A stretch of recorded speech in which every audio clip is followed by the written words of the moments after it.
What's up, everybody? First day back on the grind, I just had to take an extra day to get prepared for the second half of school. Because, that's just how I roll. Actually, no, I don't get down like that. I don't believe in calling out just for the hell of it. Because I know that I know that the kiddos and their parents depend on me. So that's why I try to come to work every day. And besides, heck, I depend on the kiddos because they keep me sane. But I work with some people who work for like 20 years and have no sick leave.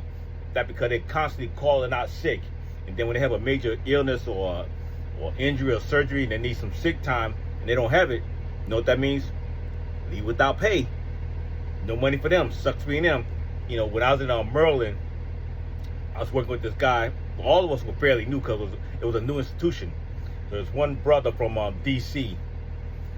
He didn't show up for work one day. He didn't even bother calling in. They called around trying to find him, locate him. They getting worried. They thought maybe something happened to him. I say, man, he had this girl's number. He had this girl's house. Here's a number and her address. Go over there and tell him to come to work. Nah, I didn't do it because I'm not a snitch. I ain't in for tell. But anyway, he didn't show up for work. So a few days later, I ran into him and I said, yo, man, what happened to you?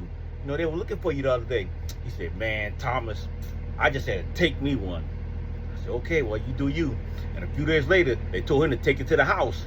That's right, those folks fired him because, he was a rookie on probation and, he had to walk a straight line because you were skating on thin ice. But anyway, I'm back and I'm ready. I'm ready to go pick up some kids. Who ready to pick up some kids? Let's go.